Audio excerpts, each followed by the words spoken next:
If you want to build a big company, you just need lots of money to do it. Controversially, I think one of the big challenges with impact investment is that it's typically very small money. We saw the analogy with kind of these birds that have the capacity and ability to fly to a lot of small businesses in Africa who essentially have their wings clipped because they can't access financial services that work for them. We're in the mission of trying to help these businesses fly.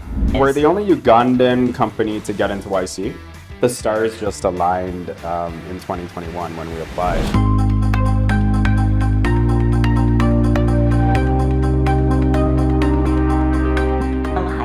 Welcome to Founders of Impact. It's a spin-off series of Miller Center's Line of Sight podcast. We dive deep into the journeys of Miller Center's entrepreneurs. My name is Karen Runde. I'm one of the directors here at Miller Center, and today I am really excited to have the one and only Mina Shahid, CEO and co-founder of Numida. You got the name right. Did Perfect. Yeah. So really quickly, is it Numida or Numida Technologies? Numida. Okay, because I've seen Numida Technologies. Yeah, that's like our legal name. Got it. But in the public domain, we're Numida. Got it. Yeah. So like if people had no idea what Numida was all about, what would you say about it in one sentence? So Numida builds financial services for micro and small businesses. Our primary product is working capital financing that's dispersed through a mobile app. Yes, and it's specifically in Uganda and Kenya. Uganda and Kenya now, and we'll be launching in Tanzania and Rwanda later this year. Which is something I want to ask about later on, so put a little pin in that. But I also want to know, what's the genesis of the term Numida? Why is your business called Numida? Good question. So Numida is the Latin name for guinea fowl, which is a bird that you see in sub-Saharan Africa and often in national parks. But when I was living in Ghana, this is a bird that's domesticated for protein, even though it's a wild bird. And the way that in rural Ghana these birds are domesticated is they will like clip their wings so that they can't fly away from the farm. They stay within the farm. And we saw the analogy with kind of these birds that have the capacity and ability to fly, that many people don't know that they actually can fly, to a lot of small businesses in Africa who essentially have their wings clipped because they can't access financial services that work for them. And so that's how the name Numida came to be. Hence the wings as your logo. Exactly. And the logo is actually a flying Numida.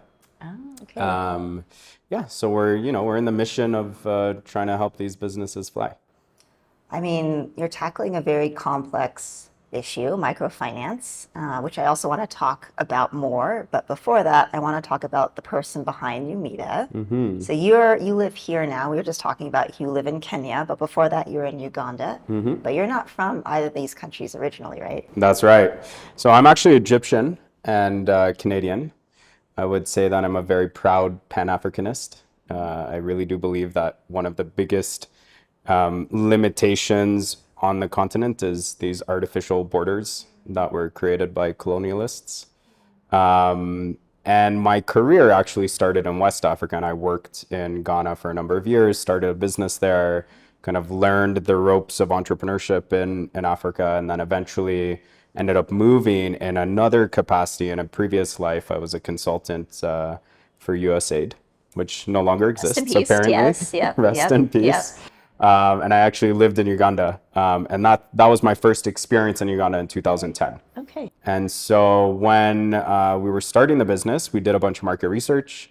We looked at West Africa, we looked at East Africa, and we ended up choosing Uganda just because it seemed like the ideal place to start. I had a little bit of experience in the country, but I really didn't understand the culture. I really didn't understand the politics and the systemic challenges in the financial services sector. But we saw that there was a very large market of micro and small businesses that were financially excluded. And that's kind of how the business started there. Even though I'm not Ugandan, I lived there for the past 8 years, recently moved to Nairobi. It's been a journey. I think I was doing a little research on you the other night, and I really liked hearing your journey because you went to university in Canada. Yes, Mechanical engineering, I think, is what you studied. that's right. And it sounded like kind of by serendipity, you kind of fell into a student group, Yeah. Engineers Without Borders, and that was kind of the spark that kind of led you on the path that you're on now. Definitely. That was Yeah. definitely the catalyst. Yeah. For sure. Like if I had not just participated in that student experience, that extracurricular experience, I highly doubt that I would be doing this work. And I don't think I would have spent the past 17 years in Africa working. I'm now coming up on, I think, spending almost equal amounts of my life in North America and Africa. Yeah, I don't think that would have happened if not for Engineers Without Borders. What were you hoping, or what were you anticipating you were going to do if you had not done Engineers Without Borders? What would that future would have looked like? Yeah, I think I was, I went into mechanical engineering. I thought I was gonna, work in the automotive industry, like Okay. most, I Yeah. think, young, 17-year-old boys about studying right. engineering Yeah. think. Yeah. I quickly realized that engineering was not for me. I actually, I'm Egyptian, so culturally, there's only so many jobs you're allowed to do. Are you first gen? Yeah. Yes, Yeah. so, Yeah. you have to be an engineer, you have to be a doctor, a lawyer, Yeah. pharmacist. Yes. Yeah. Maybe you can be a dentist or a teacher. Yeah. And so my father was an engineer, my sister's an engineer. So I went into engineering and yeah, after the first year, I was pretty sure that this was not going to be my career. I would have switched to business. I was very interested in business. I was always very entrepreneurial as a young person. I think I had my little side hustles, in high school and stuff, making some small money. But there was a lot of obviously family pressure to finish the engineering degree. And had it not been for Engineers Without Borders, I'm sure I would have ended up in kind of like a management consultant type of play or finance or something like that. Yeah. Probably would have been a bit more steady, but not nearly as fulfilling. Yes, I definitely would have made a lot more money. Well, yeah. You've made But, a lot more in other ways, though, I would say. I did work as an engineer for a period of time, which really concluded to me that like this was not what my life's work was going to be. Yeah. I totally get that, by the way. So I guess when you first did, so it was Ghana first that you did Ghana. first? I actually, the first place I ever worked with Engineers Without Borders was in Zambia. Zambia. Western Zambia, this place called Mongu, which is just stunning part of the country. Many people don't really visit that part of the country. It's quite far away from Lusaka. But in order to get there, you drive through the largest national park in Southern Africa. And so, I went there, I think I was 20 years old. And my first 24 hours in sub-Saharan Africa, I took a bus from Lusaka, I went to Mongu Were you by yourself? by myself, and I went through this, picturesque savanna landscape with elephants on the side of the road Yeah, and yeah. zebra and giraffe, and it was just like out of a movie. Like I couldn't even believe that this was real life. Yeah. And that was an incredibly transformative experience for me. I was there at a time when Zambia was suffering heavily from HIV/AIDS. And I lived with a host family in a very rural place. So, no running water, Right. no Yeah. sanitation. It was a very different experience compared to growing up in Toronto. But I really learned about the resilience of people and, the community that people have, which is very common, I think, in a lot of rural African communities. People are really working together to make their lives better. So that was very, very transformative. I kind of knew that when I went back to Canada, I was like, I need to spend more time in Africa. And the next place I went was Ghana. And I ended up being in Ghana for about 3.5 years. So what I really like about programs like that is like it offers students a way to use a skill like engineering and apply it in these contexts that are sort of not traditional, I would say, and really be creative with your degree. And I really appreciate programs like that. Yeah. At Santa Clara, we have a very similar program. It's our fellowship through Miller Center, where we send students to work with our entrepreneurs to do these projects on the ground and work with customers on the ground together, collaboratively.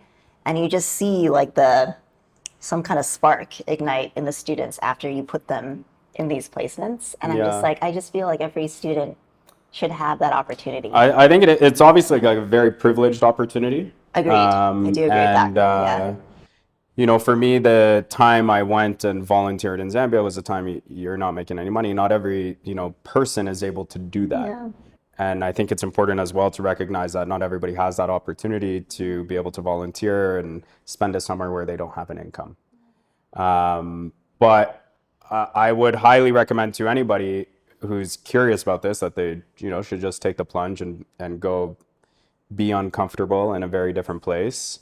Because I think that, when I think about like the time that I grew the most as an adult, was probably between the ages of 20 and 25 when I was, really deep, deep, deep in different cultures and trying to understand the systemic problems that are keeping people poor, and what might my future career look like to be able to have an impact on that problem. Yeah, for sure.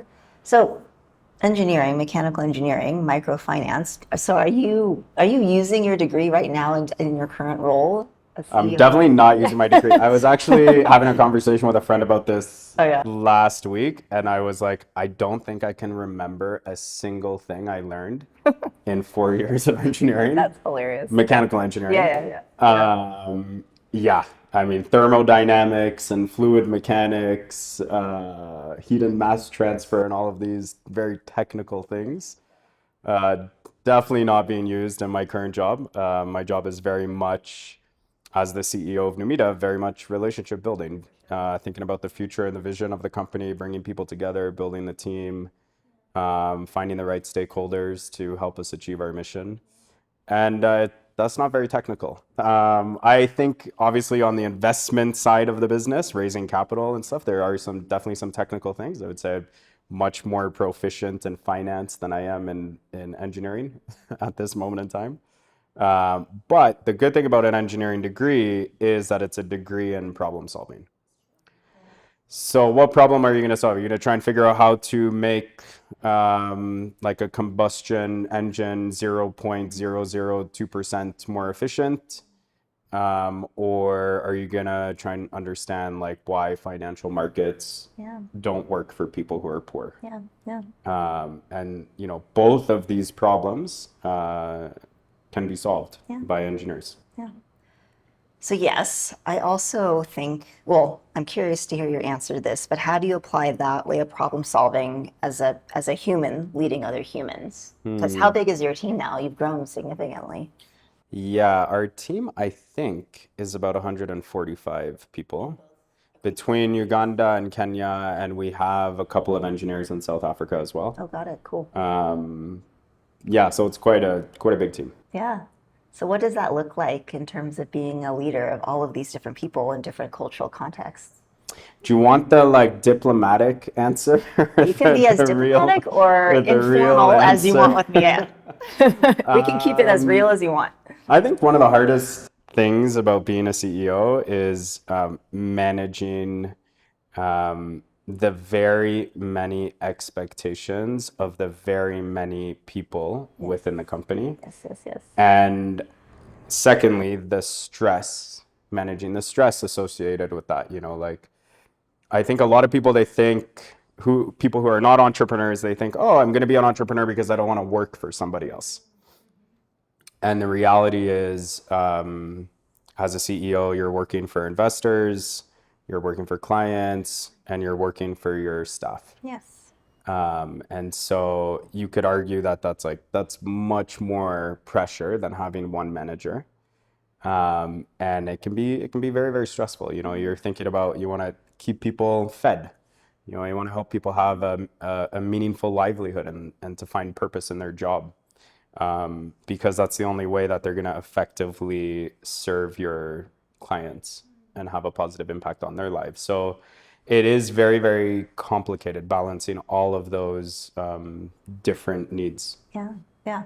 So you guys launched in 2016, was it? So we launched like the actual lending product in 2017. Okay. And then you came to Miller Center in 2018. Yeah. So how, when you first launched versus, come up to 2025, how has your style as a leader evolved? Oh wow, that's a good question. I wish you could. I wish you could ask some people on the team. Um,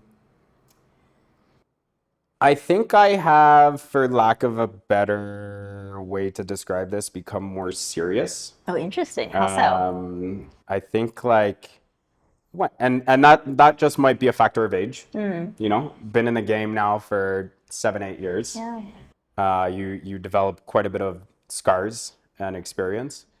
Um, so yeah, I think like in the beginning, Numida was very much like we wanted to have this kind of family feeling. Yeah.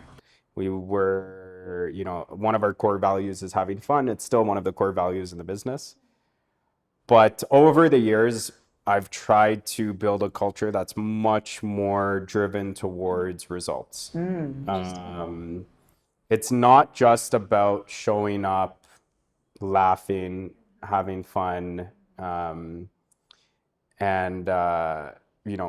being in this startup environment that a lot of people want to be in. It's like we actually have to, produce results. We have to show our clients that we're there to serve them and that we're committed to having a positive impact on their lives. And at the same time, when you raise money, especially from VC, there's very high expectations that are placed on you to grow the business and to become sustainable and to show that you can be a large, Pan-African company. So I think my vision, if you asked me like back in 2017, like what would success be? I probably would have said like, oh, we would, be profitable in Uganda and have like 10,000 customers. And now my vision is like significantly larger. Like my definition of success is significantly higher. The expectations are much, much higher. That inherently places much more pressure on the team. Yeah. And not everybody is, cut out to work in that kind of like high pressure environment. Yeah. I would say like we attract quite a lot of good people who are really ambitious, who want to have a positive impact on people, and who have a very high standard for themselves. Yeah. Yeah. I often see you posting jobs on We're LinkedIn. hiring a lot Yeah. of people right now. We're hiring a lot of people. That's a yeah. good sign, right? Yeah. Yeah. So speaking of growing and raising, so you are actually one of Miller Center's big success stories because you guys went through Y Combinator. I think it was in 2022. I Yeah. believe you are still the only Miller Center entrepreneur that's gone through Y Combinator, and I think the only. Oh, really? I think so, and I think the wow. only Ugandan, right? Yes, I know we're enterprise. the only Ugandan company to get into YC. Yeah. I didn't know about the Miller Center though. I'm pretty sure it's only Numida. Oh wow. Yeah. All right. Yeah. There you go. Yeah. Yeah, it was interesting. We had applied to YC probably 5 times. Really? And sometimes we got an interview, sometimes they didn't even Yeah. bother interviewing us. Yeah. And I think the stars just aligned in 2021 when we applied. We had raised some money previously. We had grown quite a bit in 2021. We had really good traction. And we went to YC with a very specific purpose, which Yeah. was we wanted to connect with Silicon Valley and Yes. raise significant Significantly. amounts Yeah. of money. Yeah. Because we had spent so much time in the 4 years between 2017 and 2021 just scraping together resources to try and do what we wanted to do. Yeah. And we realized that like this is not a sustainable way to grow a large business. And we needed significantly more capital. Yeah. We did not go to YC thinking we would learn anything new Really? from a business perspective. Why is that? Just because we're much more mature as a company. Most YC companies, which I did not know at the time, are literally like 2 people in a pitch deck. No product, no revenue, Yeah. no team, nothing. Yeah. Yeah. And I was not aware of that. Yeah. Yeah. So YC, you went in 2022. You applied 5 times. Felt Yeah, like you had 4 or all- 5 times. I can't remember. It was a lot of times. several times. Felt like you couldn't get anything out of And it. actually, the funny thing about that, I want to say, it's either 2018 or 2019, we got an interview in San Francisco, in Oh, interesting. whatever, in the Bay Area, and we Yeah. flew from Oh, Uganda, dang. and we didn't get in. It was a disaster of an interview, and we didn't deserve to get in, but it was a very interesting experience, yeah. Was it with you and your two co-founders, the Yes. three of you? Okay. Yeah. So what was the clincher that got you in eventually? I think I think it was the individual who was interviewing us. This guy named Tom Brady. Um, Tom Brady? Tom Brady? I can't, Like the Todd. I was like the Tom or football Todd? player? I can't remember his exact name. But he just really was interested in Africa and financial inclusion specifically. Oh, interesting. And so we kind of, and that's kind of what I've heard about, getting into YC. Like, you can do all the preparation, you can write a beautiful application. Ultimately, it just comes down to like which partners, his name was Tim, Tim which Brady. partners are interviewing you. Yeah. That's very true. And are they passionate about what you're building, interested, or do they think you as a team can execute? So we had the benefit of having very good results. Yeah. We had a strong team, and we had a partner who really was curious about what we were trying to do. And I don't think they had got really any very serious applicants from Uganda before. So this was also like a new geography for them. Right. That was the first cohort that was really international, it sounded like, too. That was the cohort where they took a lot of companies, and they took a lot of companies from Africa. Relatively, they took like I think 24 companies from Africa. I think 19 of them were from Nigeria. Oh, interesting. That was the thing we learned about YC, is that Africa to them is just Nigeria. Like if you ask people like, where's Uganda, like 90% of the people wouldn't know where it was on the map. Yeah, that was a unique experience.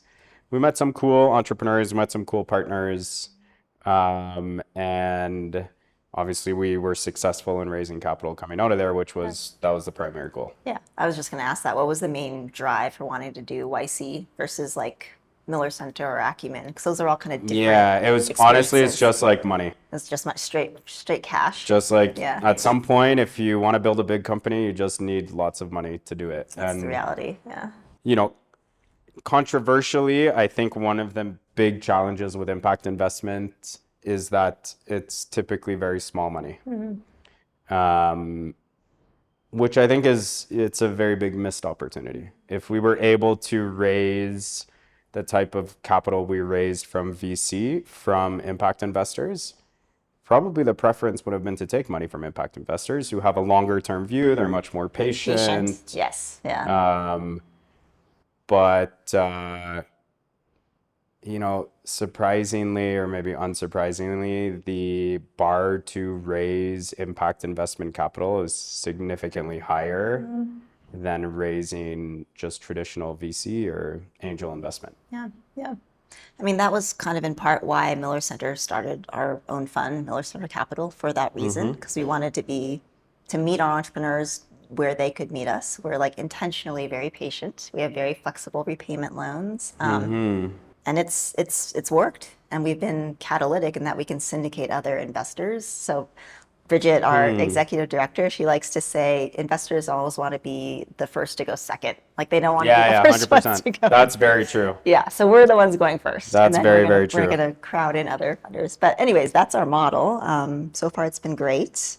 But speaking of the money, Numida, microfinance, I think, well, if I were to like boil it down, you're essentially taking lending and finance from like a commercial side, but really applying it to much smaller scales to customers that are maybe working in more informal economies and meeting them where it makes sense for them. And that's just seems like a really obvious model, but complex. And it is an obvious model, and microfinance has existed for, 30, 40 years. Exactly, yeah. I would say we're kind of like microfinance 3.0, where we don't have branches, we do everything digitally. We use lots of data to do our underwriting, and we're targeting a customer segment that has just kind of like been forgotten by traditional microfinance Yeah. and commercial Yeah. banks. Yeah. And so entrepreneurs, they can download our mobile app. And just to give you the profile of the customer, it's like, imagine if you were here, we're in Nairobi, you know, we could go to CBD, downtown Nairobi, and you'll see a bunch of like small shops, you know, people selling clothing, cosmetics, electronics, maybe hardware supplies, vehicle spare parts. They have a physical location, typically owner operated. Maybe they have like one person that helps them in the shop. They're not the little duka on the side of the road selling milk and vegetable oil and sugar. Right. They tend to sell higher margin products to the middle class. And that's really like our customer segment. Was that your customer segment right from the get, or did you, through, you know, learning more about your customers and getting credit histories, were you able to focus more on this particular segment? That was from day one. Okay. That was very much what I identified, that this is the segment of the market that is least financially served. Because the very, very informal people, typically they'll be in a SACCO or they'll be in a microfinance borrowing group. Yeah. And they're getting very small loans. And then larger businesses, obviously, they could get money from a commercial bank. They could get money from elsewhere because they're much more formalized. And then there's this like very massive kind of middle where MSMEs, where they just don't really have products built for them. Yeah. So we wanted to use technology to make this easier. We knew that at the time when we started doing the market research, we did the market research in 2015. So at that time, like smartphones were still coming up, Android was still coming up. And we knew that like that was going to be the channel to serve these customers in a cost-effective way. For sure. Like, I feel like you were able to leapfrog, like, in so many ways that traditional banks have. Like, Yeah. really, like, I really feel like Numida's leveraged technology to the best possible way. Because, like you said, you don't have any physical branches. It's all We don't on an have physical app, right? branches. We have one office in Kampala, one office in Nairobi. We have more like a call center set up. And we do have a tech and touch approach, you know, unlike there are other many, you know, digital lending now in Africa is like the biggest thing. There's a lot of digital lenders. Most of them are doing consumer lending, very tiny nano loans. And they do everything kind of like fully automated because they're giving small loans. Yeah. Because we're serving businesses and giving larger loans, because we're giving money to business owners, we do have a human component where every new client that comes to Numida, even though they're applying through the mobile app and our machine learning models are scoring them and giving them a loan offer and a price, they will have to speak to a human being on that first loan application who will ask them some additional questions. Try to understand their business. How do they want to use this money? You know, and ultimately that credit officer will make that first loan decision. I see. If a customer is in good standing and they repay their loan on time, then they can automatically reborrow. And there it's all computer based. There is no human interaction. I see. As long as they are in good standing. Okay, so it's a pretty quantitative assessment with the human interaction. Is there a template Exactly. of questions they have to have? Yes, exactly. It's it's like a tech and touch approach. Tech and touch, yeah. Which we've just kind of realized is like probably the only way that you can like serve this customer segment and still have like decent economics. Yeah. So how much investment has Numida made? So we have dispersed more than $100 million Across how many businesses? across like 85,000 businesses. Wow, that's huge. And that's I think like 95% of that is like from 2021 to now. Really? So we had purposely kept our portfolio small from 2017 up until like the end of 2020 as we built our scoring models. Got it. We didn't want to put too much money in the game and risk lots of money. And then once we felt some comfort around, okay, the models actually work, and during that period, we built a lot of operational tech, like how do you make sure that each one of these human beings is as efficient as possible and following the right procedures and so on and so forth. So that period from like 2017 to the end of 2020 was all about like the foundation. And once we felt like the foundation was strong, then we went and we raised money. And in 2021, I think March 2021, we raised about $1.5 million. And then we said, okay, let's go try and grow this portfolio. And then 12 months later, we did YC and we raised another like 12 and a bit. Yeah, and a bit. And then that allowed us to really accelerate our disbursements. And we've now done something like, I think it's like 575,000 loans. So we have quite a bit of data. I was just going to ask that. I was like, Yeah. you're sitting on a landmine of just like customer credit histories. Like that data is really like working at Santa Clara. Like our researchers want Yeah. that data. Yeah. Have you collaborated with any research institutions? We have not actually. You And should come talk to us. and it's tricky, right? Because data Yeah. privacy laws are very It's very tricky. serious, Yes. Yeah. especially with financial products. Yeah. But right now we just use the data ourselves to optimize our offerings to the customer. Yeah. Yeah. Now, Numida, I said at the beginning, Numida builds financial services. So beyond working capital, we're now at a stage where we want to offer our small business customers something more than just credit to buy inventory. And so in Uganda specifically, we're launching a savings product with Stanbic Bank. Cool. So within the Numida mobile app, customers will now be able to borrow and also save money. And that's into a high interest savings account. So then the app starts to look much more like a digital bank of sorts. And that will drive, the hypothesis here, it's going to increase retention. We're going to get even more valuable data Yeah. that we can then feed back into the scoring model, be able to offer better products to the customer because they save. And then, just drive that customer retention and increase their loyalty to Numida. Yeah. I don't know if I should ask this question, but in terms of people like defaulting on loans, what does that look like? People default all the time. Ultimately, like the best way to prevent default is to make a good decision at the beginning. Now, that being said, these are unsecured loans. They're dispersed digitally. Definitely anybody who wanted to try to steal money from Numida, they can try. And it's our job as a business to stop that from happening. Yeah. But our lifetime collections are like 94.5%, which in this market with this type of unsecured digital lending is very high. Yeah. And I think that's because we're not a consumer lender, because we're giving money to businesses. So, one of the risks with consumer lending is you don't know whether or not the borrower has any income. Whereas if you're targeting a business, you know that, okay, at least you can find that individual in that shop. That shop is located there. They're selling product. They're making revenue. They have the ability to pay. Of course, some people will not have the willingness to pay. Yeah.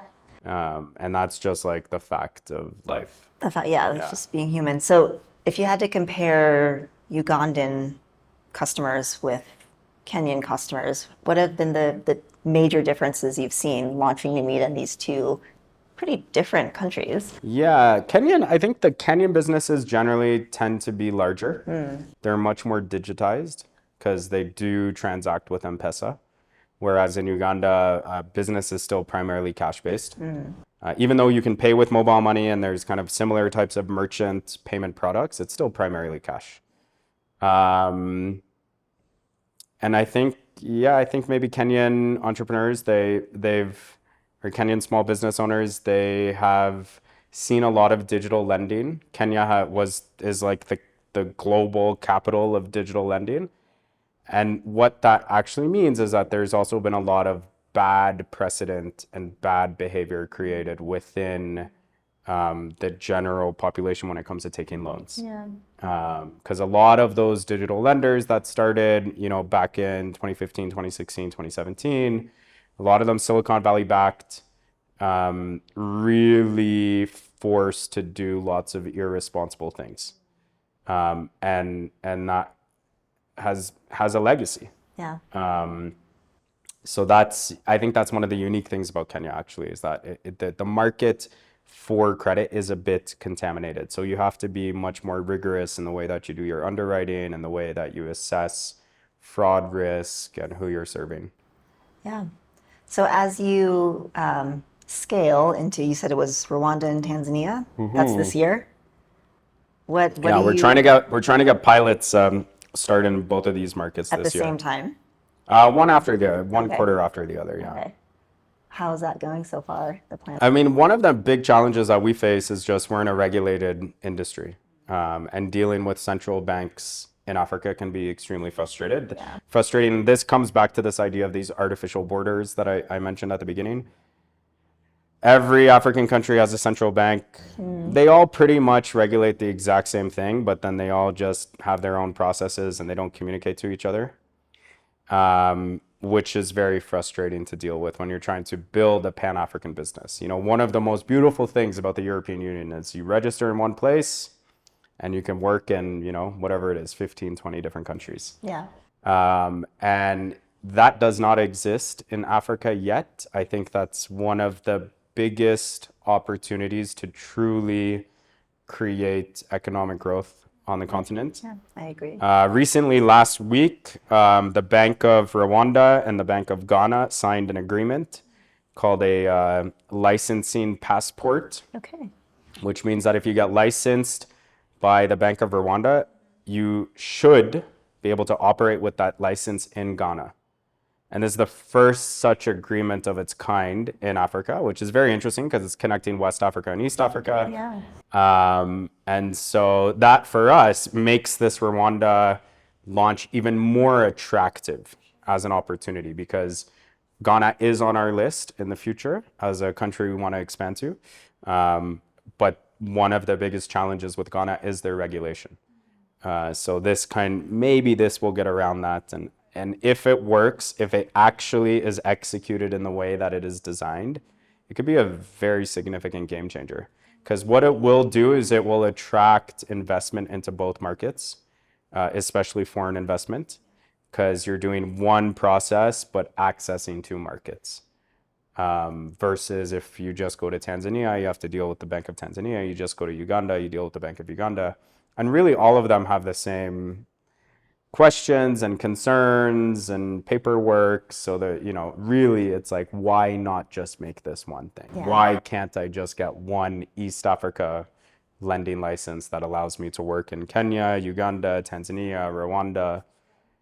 So hopefully this is the start. This licensing passport is the start of much more of this. I really think so. And I think what Numida is doing, and I really appreciate that you say Pan-Africa, because it's really acknowledging the diversity of the 50 plus countries on this continent. And is that the vision, is to be in every African country?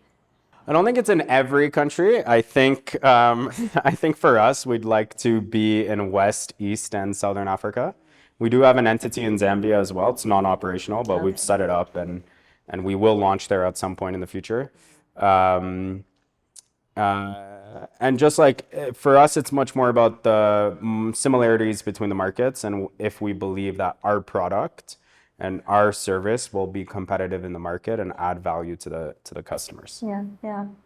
So I realize I haven't really spoken about Miller Center and your experience with Miller Center, because you did this before YC. Yes, many years before YC. And then, but you also did Acumen, right? You were an I was an Acumen fellow before Numida. Oh, okay. Got it. So I guess when you went through our program in 2018, what was the biggest learning from that program, if there was any? Yeah, you're asking me to go back into my pull it from the recesses. Pull it from of your brain. I think what was interesting about that program was that it was in residence.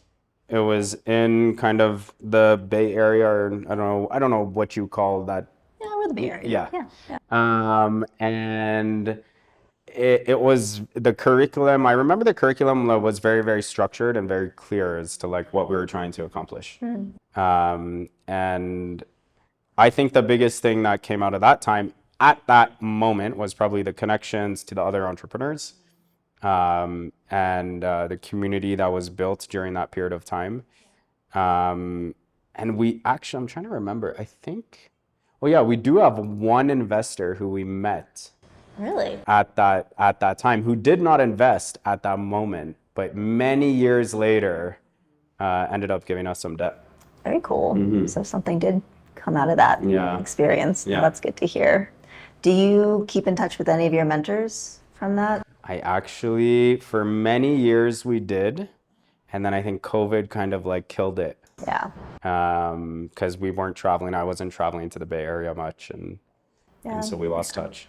But I think you have a pretty strong network with other Miller Center entrepreneurs, especially the ones that are in Uganda, it sounds like. I feel Yeah, like all you definitely. guys know each other. Definitely. I mean, the Uganda entrepreneur ecosystem is small. Yes, yeah, but growing, Yeah. for sure. Yeah. And I'm really excited that you're joining us for Be good, yeah. the Entrepreneur Summit. It'll be fun. This is like the first of its kind, so it's very much an experiment. Amazing. And thank you for being a part of that, by the way. I'm happy that I was invited. Yeah, obviously you'd be invited, of course. Well, I do want to be mindful of time. Got a few more questions I want to ask you, but I guess what's one thing that really excites you right now, either with your business or, in life? Yeah. I think with the business, like I'm very excited to see how this savings product goes.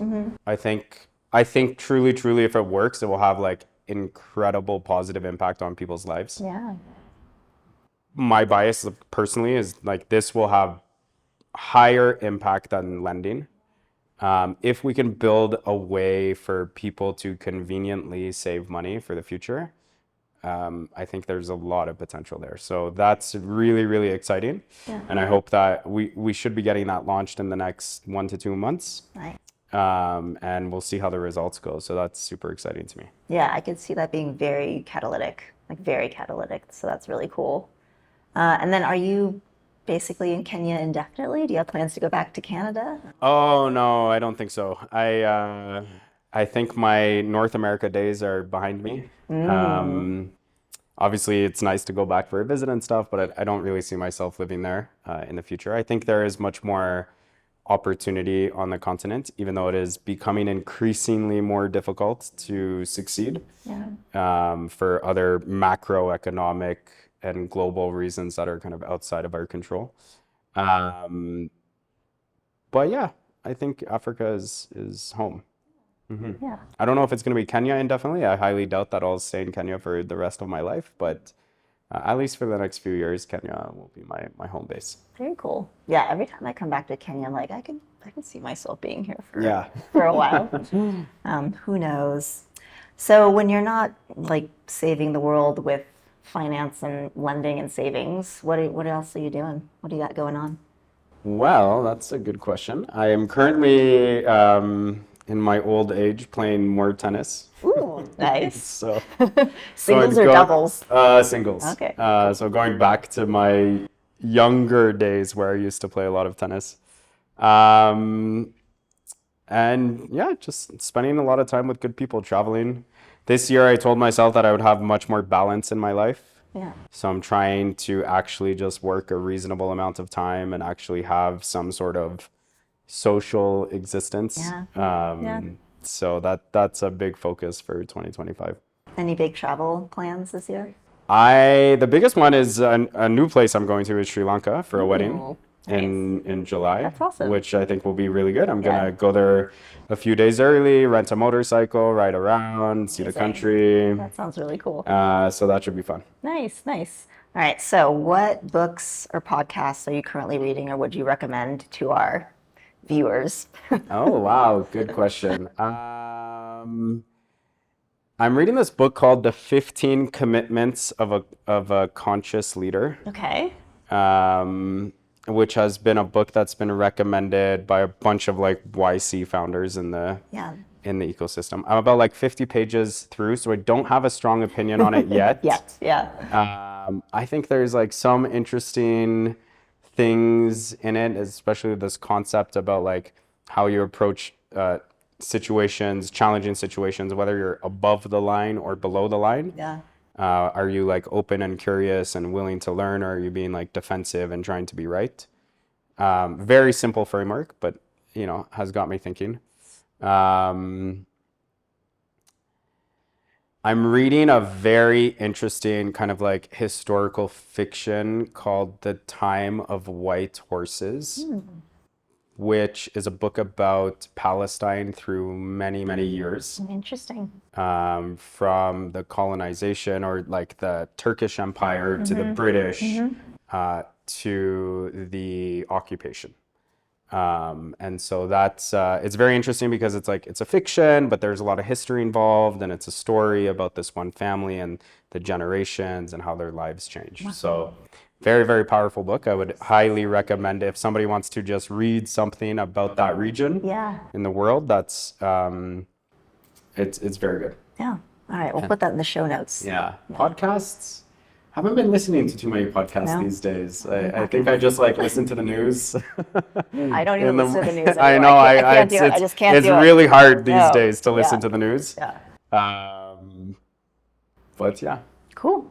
So the word social entrepreneurship, Miller Center uses that word pretty loosely, but we've noticed in the ecosystem that it's kind of changing. So we're actually kind of shifting away from using the word social and maybe just using the word entrepreneur or impact entrepreneur or change maker. I'm curious how you identify yourself, if you do. Maybe you don't like labels, but what does the word entrepreneur mean to you? And I don't use that term anymore. Entrepreneur or social entrepreneur. Entrepreneur, sometimes I'll say I'm an entrepreneur, I'm a founder. Oftentimes I just say I run a business. Social entrepreneur, I feel like it dilutes the expectation that just like we should start businesses to provide value to people, as opposed to extracting value. You know, this separation of like, oh, you're a social entrepreneur, you do something where you're trying to add positive value to people's lives, and the other people, they're just extracting value. That dichotomy, it doesn't really work, in my opinion. That's how I feel about for-profit and nonprofit. Like I really don't like the term nonprofit at all, to be honest with you, for that reason. Like, why is that the indicator, the metric that's being used? Yeah, why do we have to define something by what it's not? Exactly. I never really understood that at all. Exactly. All right, well, one last thing, and then I'll let you run. But is there anything that you wanted to share that we didn't cover in this conversation? No. I think like the only thing I'll say is for anybody who's kind of interested in Africa, interested in entrepreneurship, I think the best way to just like go deep is to hop on the plane. Yeah, just do it. If you're coming from outside. For sure. Just get your hands dirty. Yeah, I love that. All right, well, thank you so much, Mina. This was really great. Thank you. This is great. We will see you. We'll see you later. Yeah. In a few more minutes. A few more minutes. All right. Cool. Thank you.